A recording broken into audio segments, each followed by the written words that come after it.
할렐루야. 오늘 우리 아카데미 가운데 나오신 성도님들을 주님의 이름으로 사랑하고 축복합니다.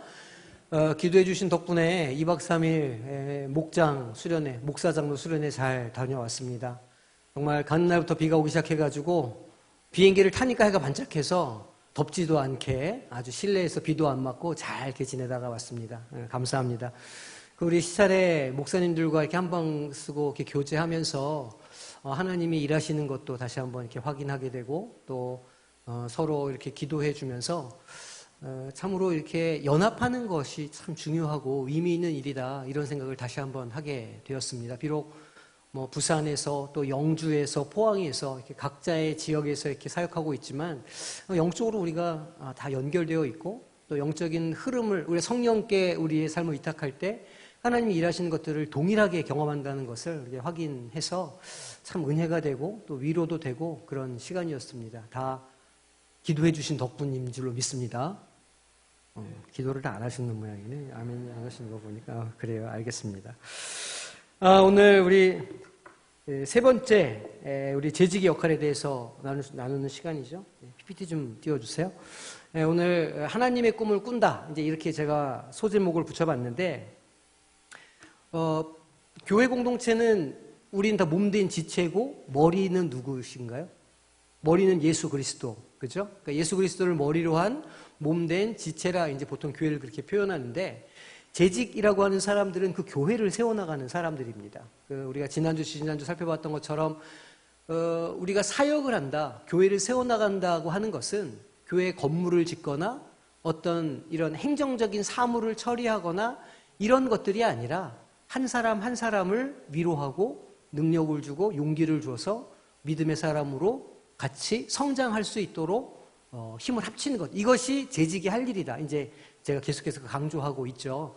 물론 우리에게 맡겨진 사역들이 여러 가지가 있습니다. 뭐 이렇게 직분도 다르고 또 맡고 있는 사역들도 다르지만 사실은 그 일이 중요한 것이 아니라 그 안에서 역사하는 하나님의 일을 그 안에 있는 사람들이 함께 경험하고 그것을 느낄 수 있도록 하는 것이 재직들의 진정한 할 일이다. 이제 이렇게 우리가 그것을 이해하면 되겠습니다. 이런 관점에서 정말 우리 재직들이 가져야 하는 어떤 역할 중에 중요한 것이 무엇이냐면 하나님께서 가지고 계신 마음이 어떤 것인가, 하나님이 꿈꾸시는 것이 어떤 것인가를 분별하는 겁니다. 하나님께서 우리 교회에 이 지역사회 가운데 원하시는 것이 무엇인지를 분별하고 그것을 위해서 우리가 헌신하고 노력할 때 그 하나님의 뜻에 맞는 교회들을 세워나갈 수 있는 게 너무 당연한 일이라는 것이죠. 그래서 하나님의 꿈을 꾸는 것이 중요하기에 오늘 이렇게 제가 재직의 역할 세 번째로 하나님의 꿈이라는 제목으로 이름을 붙여봤습니다. 제가 이제 작년에 임직 훈련을 하면서 임직자들 그런 이야기를 자주 했습니다. 그러니까 교회 공동체를 배에다가 이렇게 비유해 본다면 실제로 예수님께서는 여러 가지 그런 상황들을 통해서 교회 공동체를 배에다 비유하신 때가 많았어요.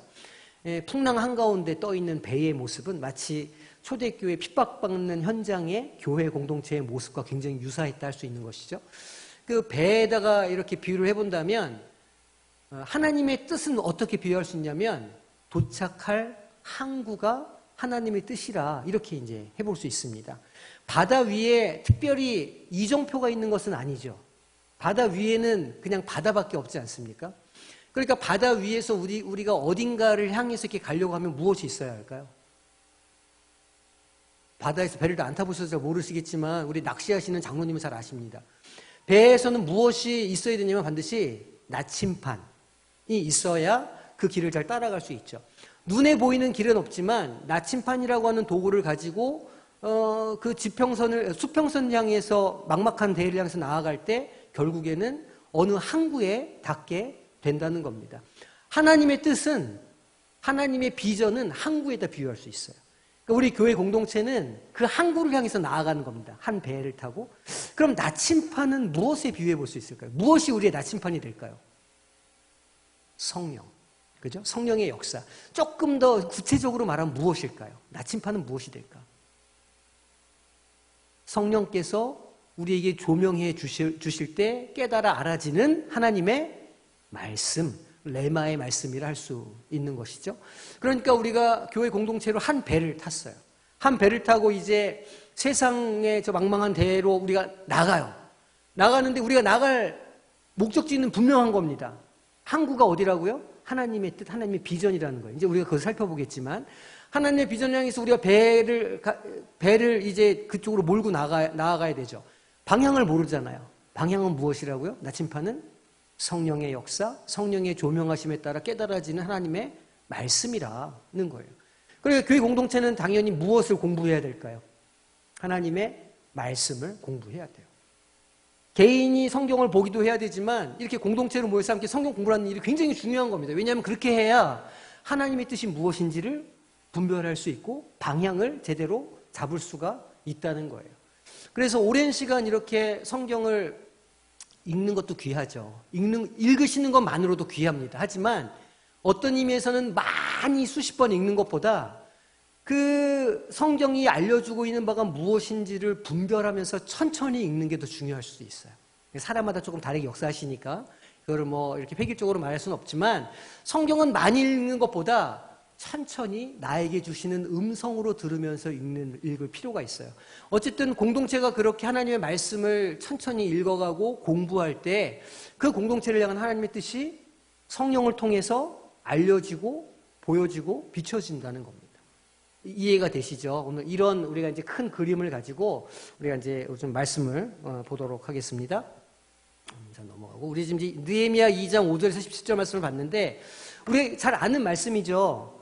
느헤미야가 수상궁의 관리로 이렇게 있었습니다. 그러니까 말하자면 이민 세대예요. 느헤미야는 이민 세대, 이민 1.5세대 정도 된다고 그래야 되나? 이제 그런 이민 세대인데 말하자면 이제 70년대, 80년대 이제 미국으로 이민을 간 거예요. 느헤미야가 요즘 시대로 말하면. 그래서 거기 현지에서 이제 열심히 살고 있는데 한국 모교회 소식을 들은 겁니다. 교회에 분란이 일어나가지고 그가 난리가 났어. 그러면 이제 그 이민가에 있는 그 사람들의 마음이 어떻겠습니까? 막 아프고 쓰리고 막 그럴 거 아닙니까? 모교회가 막 이렇게 한다고 그러니까 그 느헤미야의 심정이 그랬던 거예요. 그 이렇게 있는데 소식을 들은 겁니다. 예루살렘의 소식을 들은 거예요. 어떤 소식을 들었습니까? 성벽이 다 무너져 버리고 성전도 다 허물어지고 거기 있는 사람들 다 노예로 포로로 잡혀가고 사마리아는 엉망진창이 되고 막 이제 이런 이야기를 들은 거예요. 그러니까 오랜 시간 어쨌든 유대인으로 그렇게 하나님의 그 말씀을 지켜왔던 느헤미야의 입장에서 신앙을 지켰던 느헤미야의 마음속에 슬픔이 막 가득한 겁니다. 그 느헤미야가 무엇을 했을까요? 하나님의 뜻이 무엇인지를 분별하기 시작한 거예요. 과연 하나님이 나에게 무엇을 요구하고 계신가? 하나님의 나를 통한 꿈은 무엇인가를 분별하기 시작한 것이죠. 그래서 느헤미야의 마음속에 어떤 마음이 생겼을까요? 내가 돌아가서 성벽을 수축해야 되겠다는 비전이 하나님의 어떤 그런 그 마음이 느껴졌겠죠. 아버지 하나님의 고통스러운 마음이 느껴졌을 거예요.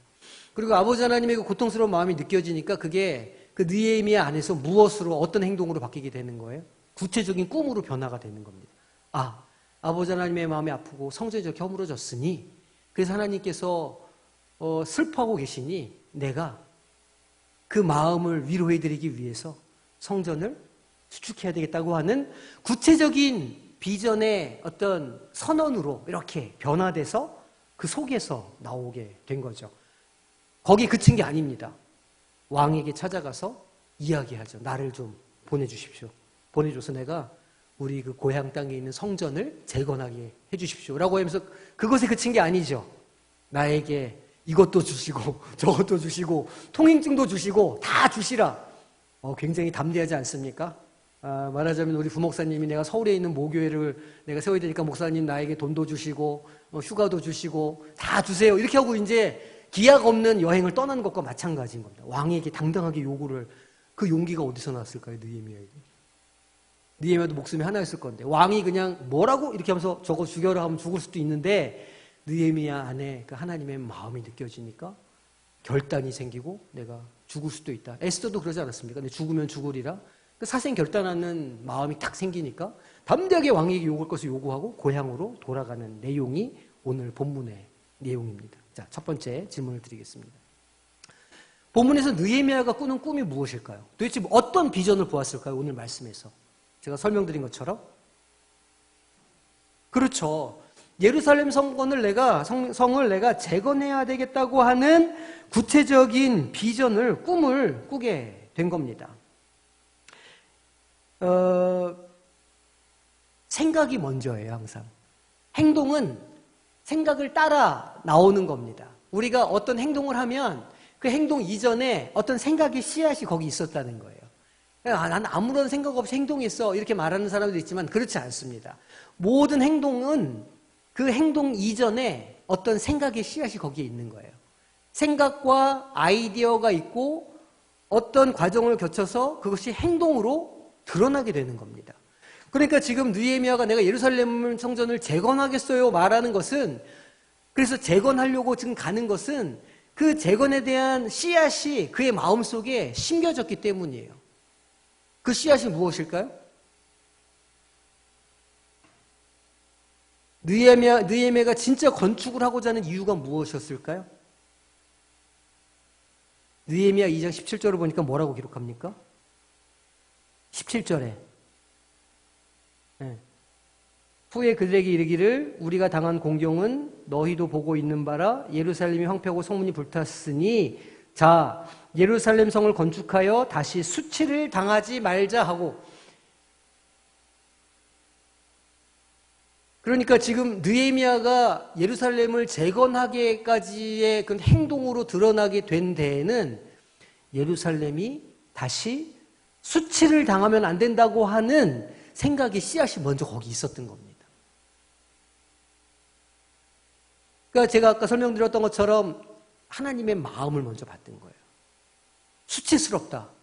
예루살렘의 성전이, 하나님의 전이, 하나님이 거하시는 곳이, 우리 다윗 왕 기억하시죠? 다윗 왕이 하나님의 언약궤를 오베데돔의 집에 있는 거를 처음에 가지고 오려고 했을 때 처음에 실패했어요. 그죠? 처음에 그 오베데돔에 있었던 그 하나님의 언약궤를 어떻게 가져왔을까요? 새 수레를 가지고 가서 수레 위에다가 언약궤를 올려놨습니다. 다윗이 무엇을 몰랐을까요? 율법을 제대로 공부를 안 한 거예요. 율법에서는 하나님의 언약궤를 어떻게 옮기게 돼 있을까요? 레위기를 보면 채를 꿰가지고 레위인이 어깨에 짊어지고 이렇게 손을 들고 그렇게 가마처럼 들고 이동하게 되어 있어요. 그래서 그 우사가 그것을 잡았다가 어떻게 됐습니까? 그 자리에서 죽고, 그래서 깜짝 놀라지고 오베데돔의 집에 언약궤를 갖다 놓는 것 아닙니까? 돌아와가지고 다윗이 무엇을 했을까요? 성경을 공부했어요. 뭘 한 걸까요? 하나님의 마음이 무엇인지, 하나님의 뜻이 무엇인지를 분별했다는 겁니다.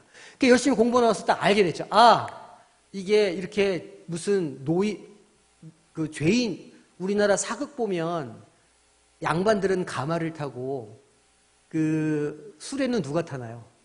죄인들이 다 타지 않습니까? 이렇게 수염 이렇게 길러가지고 사역받을 사람들이 수레 타고 다니는데 다윗이 딱 안 거야. 아, 하나님의 언약궤는 레위인들이 해야 되는구나. 그래서 다시 챙겨가지고 오베데돔의 집에 가서 챙겨오는 거예요. 그 하나님의 언약궤가 다윗성으로 들어올 때 다윗이 어떻게 했습니까? 얼마나 기뻤는지 춤을 춘 거예요. 무엇이 기뻤을까요? 도대체 다윗이 뭐가 기뻤던 걸까요? 왜 다윗이 춤을 추었을까요?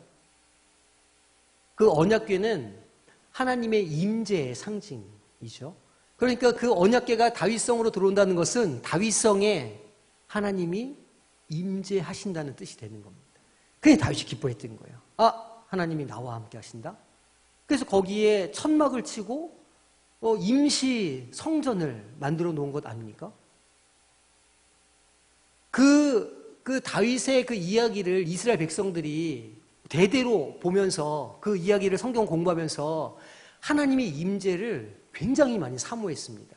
후에 솔로몬이 예루살렘의 성전을 건축했을 때 솔로몬이 기도하는 거예요. 하나님, 이 사람이 지은 성전에 어떻게 거하시겠느냐마는 이곳 가운데 임재하여 주셔서 영원히 이 나라를 지속하게 하여 주십시오라고 기도를 하거든요. 그때 그 솔로몬이 지은 성전에 하나님의 영광이 막 이렇게 임해요.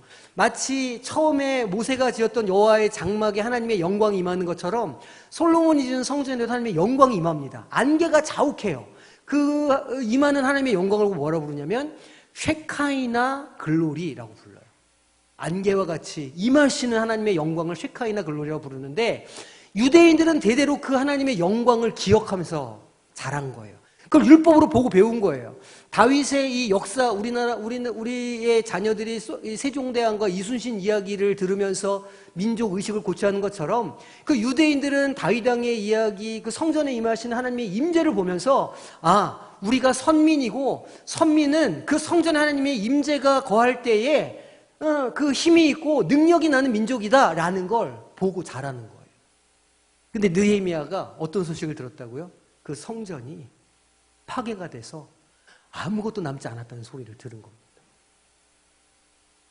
그러니까 느헤미야의 머릿속에 어떤 생각이 제일 먼저 들었냐면, 하나님의 임재, 하나님의 함께하심, 도대체 우리를 심판하시고 우리로 하여금 마음 아파하시는 하나님은 지금 어디에 계신가? 이런 그 하나님의 마음이 먼저 느껴진 겁니다.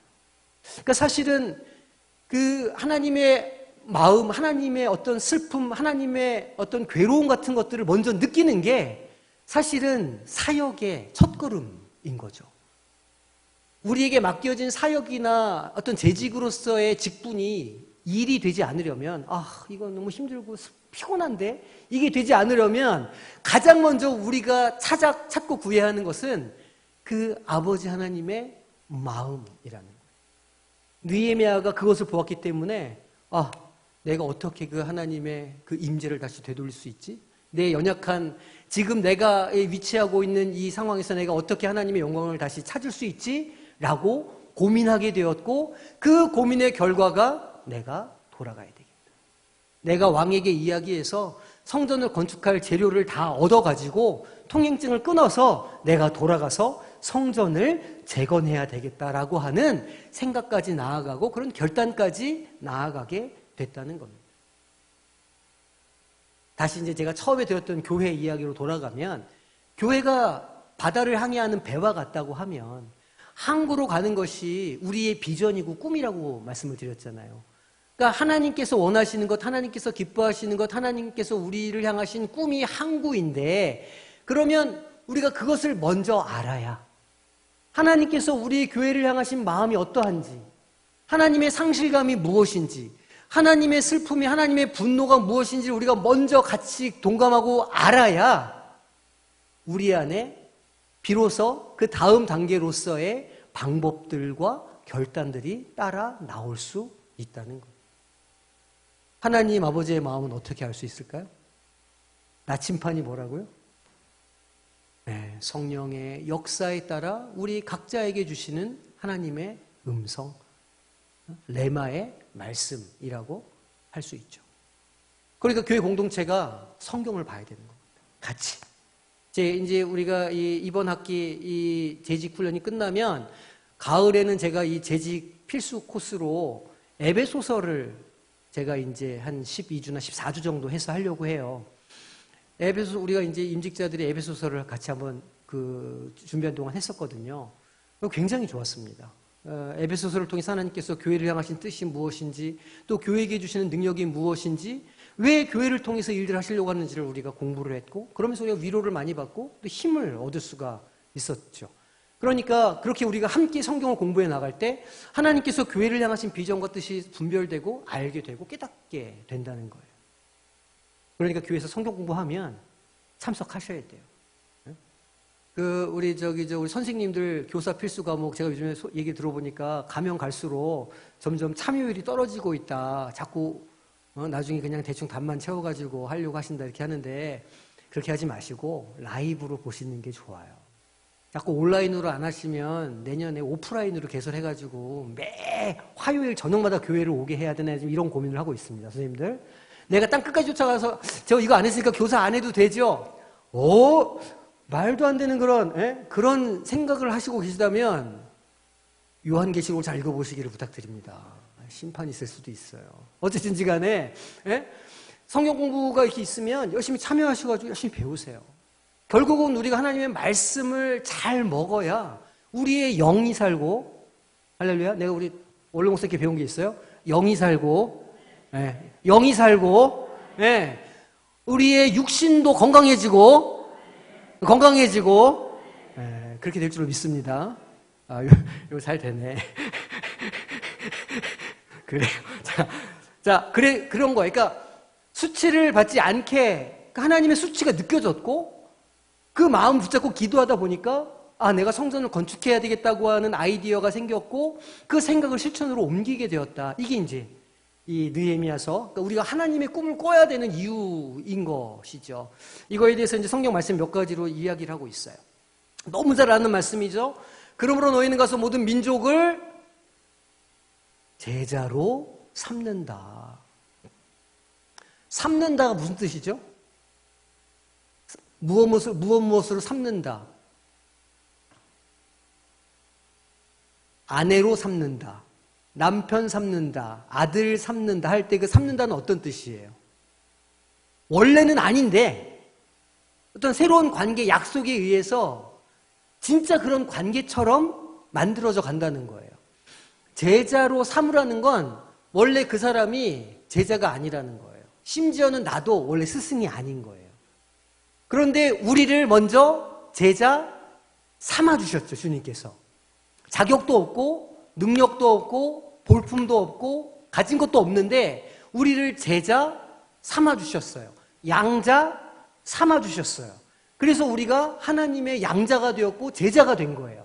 그러면 우리는 이제 그것을 어떻게 해야 돼요? 우리도 누군가에게 이 복음을 들고 가서 알려주고 가르쳐서 제자로 삼는 거예요. 그 사람이 자격이 있어서도 아니고 능력이 있어서도 아니고 재물이 있어서도 아니에요. 그 사람에게 복음이 필요하기 때문에. 그러니까 제자로 삼는다는 것은 복음이 필요한 사람에게 복음을 증거한다, 이런 뜻이에요. 제자로 삼아서 아버지와 아들과 성령의 이름으로 무엇을 하라고 그래요? 세례를 베풀어 주라. 이 교회법상 세례는 목사만 베풀게 되어 있습니다. 그죠? 막 세례 베푸시면 안 돼요. 그 세례를 막 베푸는 교단도 있는데 우리는 그들을 이단이라고 불러요. 어쨌든 세례는 목사가 지금 교회법에서는 베푸게 돼 있으니까, 그러니까 세례를 베푸는 자리로 데리고 나오면 되죠. 내가 너희에게 무엇한 것을요? 분부한다는 건 무슨 뜻일까요? 분부한다. 분부한다. 그냥 이걸 좀 해줘 이렇게 부탁한다는 뜻일까요? 사극에 나오죠. 왕이 신하에게 조서를 내릴 때 뭐 하는 거예요? 분부하는 거예요. 그러니까 분부했다는 건 뭐 했다는 뜻이에요? 우리에게 그 사명을 주셨다는 거예요. 명령으로 주셨다는 거예요. 전도는 숨 쉬는 것처럼 하라는 거예요. 그냥 이렇게 전도 기간 잡아가지고 우리 전도합시다 이렇게 해서 몇 명 전도 목표 이렇게 해가지고 많이 해보셨죠. 으쌰으쌰 구호도 외우고 태신자 적어서 3명 적어서 내고 이렇게 해가지고 이벤트처럼 하는 게 아니고, 전도는 숨 쉬는 것처럼 매일 보는 사람에게, 매일 보는 사람 누구예요? 매일 보는 사람 누가 있습니까? 먼저는 남편 매일 안 보시는구나. 내가 지금 보니까 남편 매일 안 보시네. 서로 이렇게 다른 방을 쓰시는 모양이죠. 예.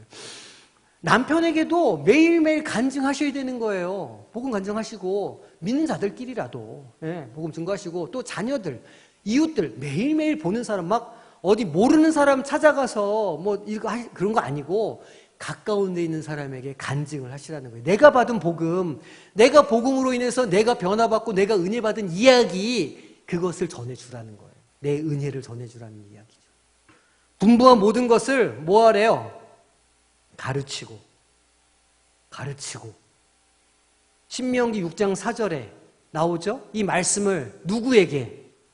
자녀들에게 가르치고 지키게 하라는 거예요. 율법을 가르쳐 지키게 하라는 거죠. 그렇다고 우리가 지금 레위인들인데, 유대인들, 지금 이스라엘에 있는 유대인들처럼 초막절을 지켜야 될까요? 아니란 말이에요. 우리가 유대인들처럼 머리에다가 이렇게 테피림 써가지고 손목에다가 여기다가 넣어가지고 다니고 그럴 건 아니거든요, 우리가. 그럼 무엇을 가르쳐 지키라는 것일까요? 내가 만난 하나님을 그들도 만나게. 내가 은혜 받은 말씀을 그들도 알고 그들도 은혜 받게. 어려운 게 아니에요. 내가 받고 내가 경험하고 내가 깨달은 것을. 그러나 그 진리는 화려하지 않아요. 진리는 무슨 뭐 번쩍번쩍 빛나는 것도 아니에요. 진리는 휘황찬란하지도 않아요. 하지만 진리는 생명을 살리거든요. 내가 받았던 그 진리의 복음을 우리 자녀들에게 알려주는 거예요. 그걸 지키게 하는 거예요. 이게 하나님께서 우리를 통해서 교회 공동체를 성장시켜 나가는 아주 기본적인 방법이죠. 예수님께서 우리에게 주신 사명이잖아요. 이거를 매일매일 해야죠. 두 번째, 누가복음 24장 45에서 49절 말씀이에요.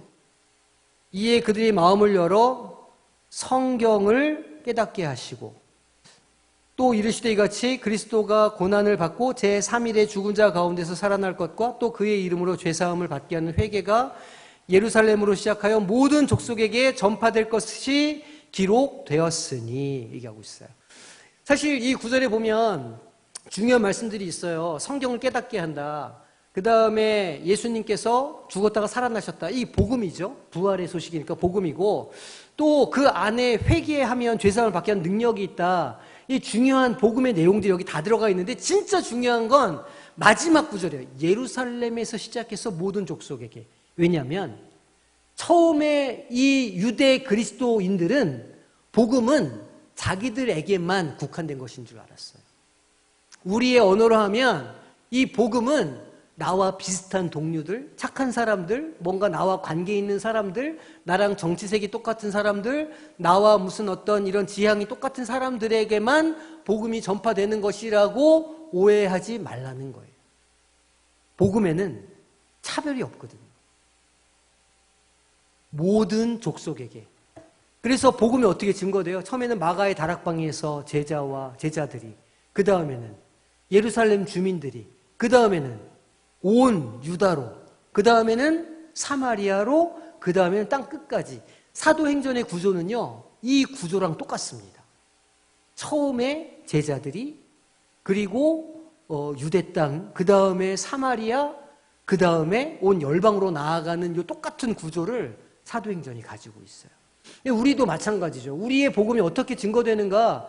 먼저는 우리 눈에 보이는 매일매일 가까운 사람들이지만 오늘날에는 이런 국경이나 민족의 경계는 허물어졌죠. 하지만 요즘은 혐오와 편견이 강한 시대입니다.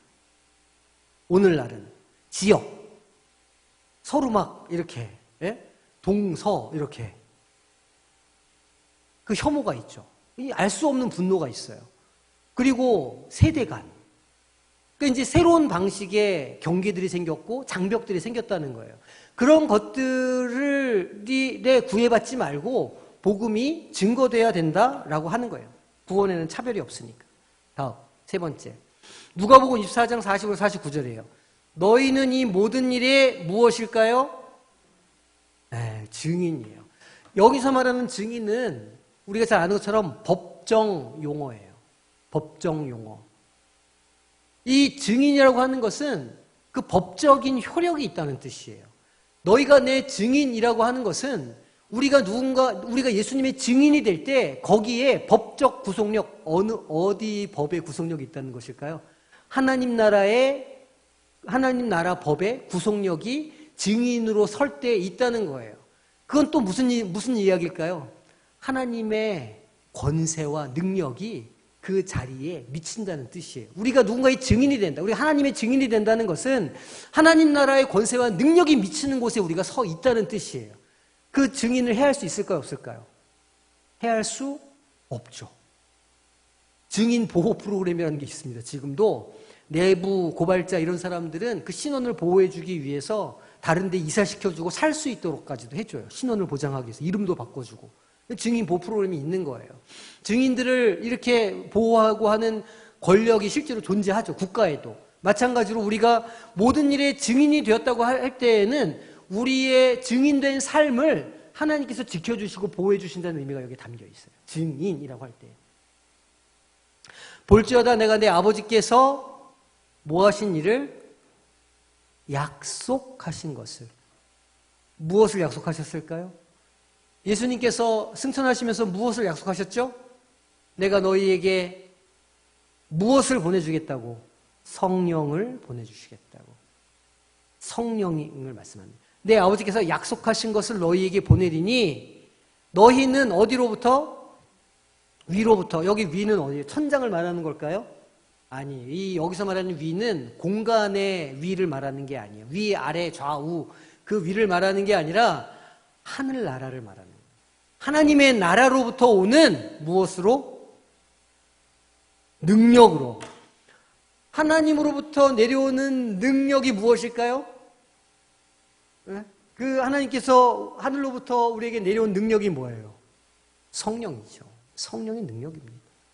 이 능력으로 입혀질 때까지 그 능력이 어떻게 된다고요? 입혀진다고, 이렇게. 입혀진다고요. 이 겉옷과 관련된 재미있는 에피소드가 성경에 몇 가지가 있어요. 먼저는 이제 엘리야가 막 권능의 선지자 아니었습니까? 막 기도하면 하늘에서 불이 떨어지고 막 엄청났어요. 그걸 옆에서 누가 봤을까요? 따라다니면서? 엘리야가 봤죠. 엘리야가 어떻게 합니까? 엘리야가 승천한다 그럴 때 스승님 그럼 그 겉옷이라도 좀 벗어주시면 이렇게. 그래서 그 겉옷을 입었던 거 아닙니까? 나중에 엘리사가 그 겉옷으로 무엇을 했을까요? 강을 건널 때 겉옷으로 물을 치니까 물이 어떻게 돼요? 갈라졌어요. 그래서 제가 입고 있는 옷을 누구를 줘야 되나 제가 그런 고민을. 농담입니다. 이거 진짜로 듣지 마세요. 그런 그 옷에 그런 능력이 있어요. 그러니까 무엇으로 덧입는다, 입는다고 할 때에는 능력을 의미해요. 그 원래 옷의 주인의 능력. 예를 들면 이 제자들의 겉옷을 덮어주기만 해도 병자가 나았다고 하는 사도행전의 기록이 있는 것처럼 원래 그 옷의 주인의 권세가 그 입은 자에게까지 전해진다고 하는 믿음이 여기에 담겨 있어요. 그 위로부터 능력으로 입혀진다는 것은 성령의 능력이 우리에게서 드러나게 된다는 거예요. 이 성에 머물러 할 때 이 성이 어딜까요? 예루살렘 성이에요. 어디에 모여서 기도했어요, 제자들이? 마가의 다락방에서. 이제 우리 가볼 거예요, 내년 1월 달에. 마가의 다락방에서 이 능력으로 입혀졌을까요? 입혀졌죠. 머리에. 이들이 기도할 때에 불같은 혀가 나타나서 그들 각자의 머리 위에 임하고 그들이 각 나라의 언어로 방언을 하기 시작했어요. 온 그 명절이라 그 각 지방에서 각 처에서 사람들이 와 있었는데 사람들이 깜짝 놀라는 거예요. 아니 어떻게 저 제자들이 우리의 언어를 언제 배웠어? 어떻게 우리의 말로 지금 기도를 하고 있지? 막 놀라는 거예요. 그 언어가 바뀌었다는 것은 하나님의 말씀의 능력이 그들 귀에 들려진다는 뜻이거든요. 처음에는 안 들렸는데 하나님께서 이 제자들에게 성령으로 역사하시니까 이제 그 성령의 말씀의 능력이 이방인들에게까지도 증거될 수 있게 되었다는 뜻이에요. 우리가 뭐 할 때? 처음으로 돌아가면 우리가 하나님의 꿈을 꾸고 결단할 때, 우리가 하나님의 비전을 가지고 하나님 앞에 기도할 때 성령의 역사가 우리 가운데 있고 그 조명하심으로 말미암아 말씀이 깨달아 알아지고 하나님의 마음이 알아지는 역사가 있게 된다는 거예요. 그렇게 되실 줄로 믿습니다. 네. 세 번째, 오직 무엇이요? 맞아요. 오직 성령이 너에게 임하시면 너희가 무엇을 받고요? 권능을 받고. 이 권능의 원어가요, 디나미스라는 뜻이에요. 그래서 우리 전도대도 보통 교회에서 디나미스라는 이름으로 전도대도 많고 또 중보기도대도 디나미스라는 이름의 중보기도대가 많아요. 교회들마다. 이 디나미스라는 단어에서 다이너마이트라고 하는 단어가 흘러나왔어요. 그러니까 디나미스는 폭발적인 능력이에요. 빵! 터뜨리는 능력. 이렇게 사람들이 깜짝깜짝 놀라는 능력. 어이쿠야! 이렇게 막 제자들이 성령의 역사를 받고 나니까 두려움이 사라졌죠. 그래가지고 유대인들 앞에 놓고 베드로가 막 설교하는 거 아닙니까? 그 스데반 집사가 목에 여기다 칼이 겨누어지고 있는데도 거기에서 하나님의 영광을 보면서 찬양을 하는 거 아닙니까?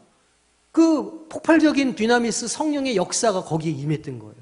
그렇게 받으니까 비로소 어떤 일이 일어나냐면 복음이 증거되기 시작하는 거예요. 그리고 이 제자들이 무엇이 되었다고요?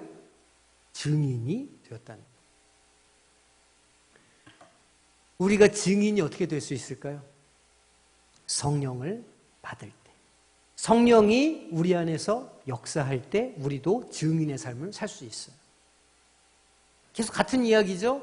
우리가 성령을 받아서 증인이 된다는 것은 우리가 성령의 능력 안에 거하는 사람이 된다는 뜻이기도 하니까 결국 계속 같은 이야기를 말씀이 주고 있는 거죠. 에베소서 3장 말씀인데 곧 영원부터 우리 주 그리스도 예수 안에서 무엇 하시뇨? 예정하신 놀라운 말씀이죠. 하나님께서 천지를 창조하실 때 우리를 이미 계획하셨을까요? 계획하지 않으셨을까요? 계획하셨다는 거예요.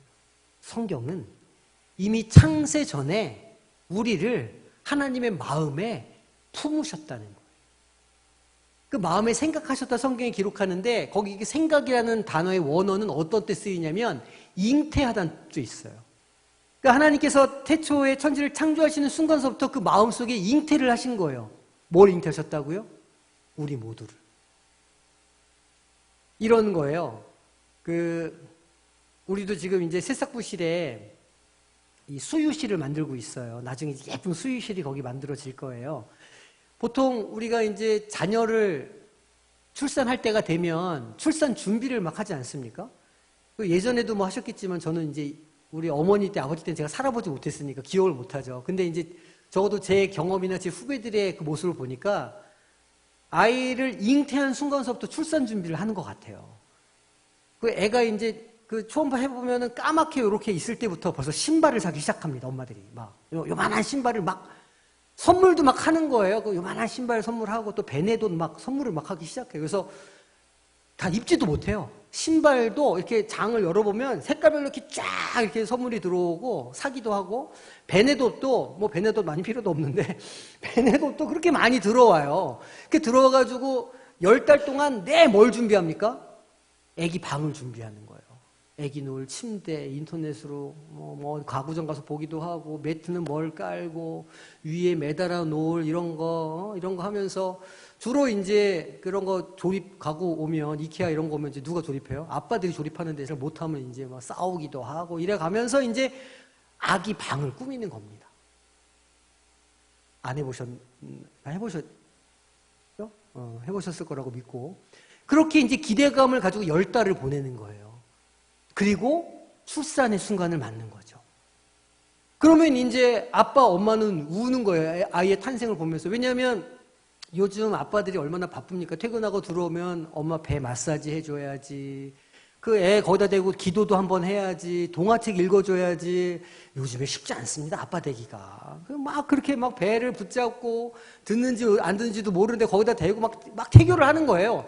그러다가 아이가 탄생을 하니까 그 아이가 너무너무 이쁘죠. 얼마나 이쁘겠어요. 근데 하나님이 그러셨다는 거예요. 하나님께서 천지를 창조하실 때 우리 내 이 사랑하는 자녀들이 살아갈 공간은 이렇게 만들어야지. 산소 농도는 몇 프로, 푸른 나무들이 자라고 이쯤에는 바다를 착 만들고 여기 섬을 하나 만들어서 영도를 만들어 가가 여기다가 이렇게 해가지고 성광교회를 세워가지고 이렇게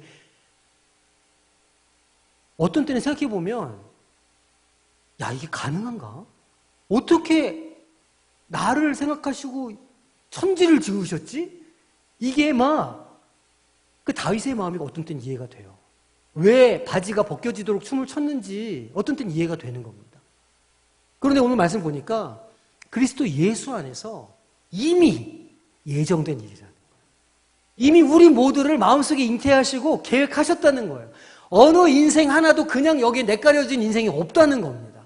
하나님의 섭리 가운데 하나님의 뜻에 따라서 때가 이르면 때가 차면 하나님의 뜻에 따라 무엇인가에 아름답게 세워지고 자라갈 수 있도록 하나님께서 준비하고 계신다는 거예요. 좌절하지 마세요. 실망하지 않으셔도 돼요. 하나님께서 계획하셨거든요. 하나님께서 준비하고 계시고 예비하고 계신다는 거예요. 우리 모두를 우리 교회를, 우리의 미래를. 우리는 믿음을 가지고 그 말씀을 분별하면서 하나님의 마음을 알아가면 그 일들이 성령의 역사를 통해서 자연스럽게 우리에게 일어난다는 거예요. 우리가 바다에서 배를 타고 어느 길로 갈지는 알지 못하지만 그런 나침판을 보고 맞는 방향으로 나아갈 때 그 끝에 하나님의 나라가 있게 된다는 것이죠.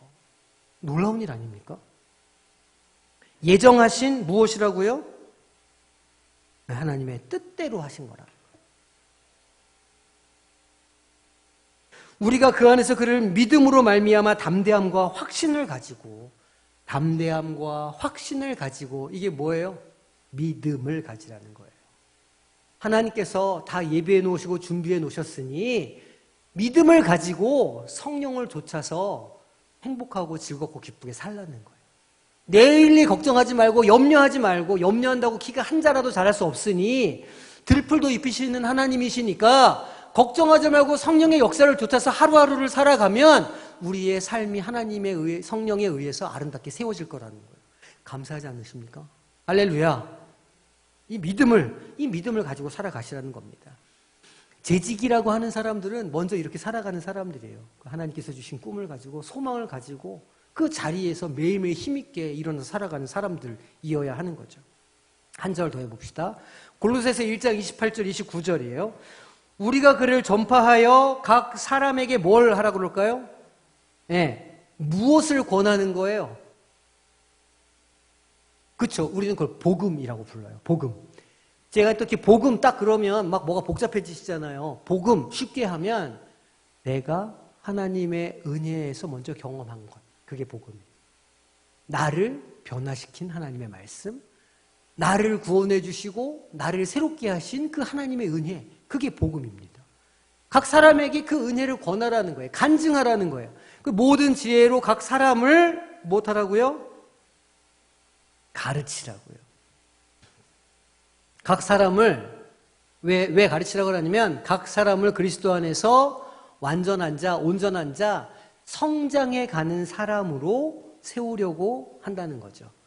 이것을 위해서 나도, 여기 나는 누구일까요? 바울 사도예요. 골로새서 말씀이니까 나도 내 속에서 무엇으로 무엇하시는? 능력으로 역사하시는, 내 속에서 능력으로 역사하시는 이가 누굴까요? 성령님이시죠. 네, 성령님이신 거예요. 성령님의 무엇을 따라? 역사를 따라. 그러니까 바울 사도도 자기의 계획과 자기의 뜻을 따라서 했다는 게 아니에요. 무엇을 따라 했다고요? 내 속에서 능력으로 역사하시는 이의 역사를 따라서. 나중에 바울 사도가 그렇게 고백하죠. 내가 표대를 향하여 간다. 그 표대가 성령의 역사인 거예요. 어디 제가 비록 뭐 10년짜리 이렇게 계획을 말씀드렸지만 제가 그 10년의 어떤 분명한 목표 지점을 보고 가겠어요? 아닙니다. 하나님께서 그런 마음을 저에게 주셨지만 저도 결국은 하루하루, 일주일을 나의 안에서 역사하신 하나님의 역사, 성령의 역사를 붙잡고 저도 가는 거예요. 제가 무슨 박사도 아니고 천재도 아니고 그런데 어떻게 제가 내일 일, 10년 후의 일을 제가 알겠어요. 저도 모르죠. 하지만 하나님께서 내 안에 역사하시는 그 역사하심을 믿고 그 성령을 의지하고 저도 쫓아가는 거예요. 나침판 가지고 바다로 나아가는 거죠. 저 바다 끝에는 하나님의 나라가 있다. 나침판 붙잡고 가는 거죠. 길이 안 보여도. 신앙인들의 길은 그런 겁니다. 길이 보이지 않아요. 원래 있는 길을 가는 사람들이 아니에요. 믿음의 사람들은 원래 있는 길을 가는 사람들이 아닌 겁니다. 남들이 다 추구하는 성공적인 길들이 있죠. 좋은 대학 나와서 좋은 대학 취직해서 좋은 집안들이랑 결혼해서 이렇게 잘 사는 거, 그렇게 사람들이 만들어 놓은 성공의 길은 그리스도인들의 길이 아니에요. 그리스도인들이 내야 되는 길이 어떤 길일까요? 오솔길. 달란트 받아가세요? 네, 잘하셨습니다. 그리스도인들이 내야 할 길은 오솔길이죠. 길이 원래 있는 길이 아니에요. 우리가 믿음을 가지고 내다보면 그게 길이 되는 거예요. 내가 낸 길을 내 자녀들이 내 등을 보면서 따라오는 거예요. 얼마나 우리가 우리의 길을 잘 가야 합니까? 내가 먼저 가면 내가 받은 은혜로 내가 간 길을 내가 전도하는 사람들이 따라오는 거예요. 내 뒤를 보고. 그렇게 자꾸 길을 내다보면 그 길이 대로가 되겠죠. 주님께서 오시는 길을 예비하라고 하는 대로로 변하는 거예요. 그 길로 말미암아 많은 사람들이 구원에 이르게 되고 하나님의 복음과 역사가 흘러가게 되는 거예요. 누가 낸 길이? 내가 낸 오솔길이. 내가 낸 믿음의 길이. 원래 길이 있는 곳을 가는 사람들이 아닙니다. 그러니까 각자 그 길을 가세요. 자유롭게. 하나님께서 주신 은혜를 가지고 그 길을 가시는 거예요. 그렇게 길을 가시다 보면, 믿음으로 가시다 보면 온 사방으로 길이 다 나지 않겠습니까? 온 사방으로 그 길들이 넓어지지 않겠습니까? 그 길로 주님의 재림의 역사가 있게 될 줄로 믿습니다. 자, 마치고 우리 결단 요거 먼저 해볼게요. 나는 재직으로서 하나님의 비전을 깨닫기 위해서, 하나님의 꿈을 깨닫기 위해서 무엇 하겠습니다. 실천 가능한 것으로 한번 생각해 보세요. 내가 하나님의 마음을 알기 위해서, 하나님의 마음을 깨닫기 위해서는 무엇을 해야 될까? 실천 가능한 것으로, 당장 내일부터 할 수 있는 것으로 적어보세요. 내가 그 하나님의 비전을 공감하기 위해서, 하나님의 뜻을 분별하기 위해서 내가 무엇을 해야 할까? 실천 가능한 것으로 적으세요.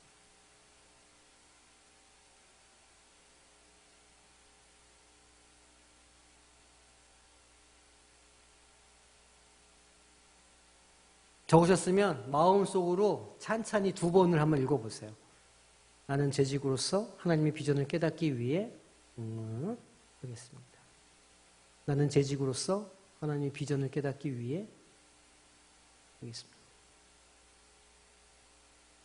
지금 마음속에 이렇게 좀 감동이 되고 이렇게 찔림이 있으시면 그 성령께서 주신 음성으로 딱 붙잡으셔야 됩니다. 그리고 그 주신 음성 붙잡고 그것을 자기 것으로 만들 때, 거기에 순종할 때 거기 하나님의 역사가 있어요. 그러니까 오늘 그 주신 말씀 딱 붙잡고 결단하고 오늘 느헤미야처럼 행동으로, 실천으로 옮기는 우리 재직들이 되시기를 주님의 이름으로 축원합니다. 교회 소식 전해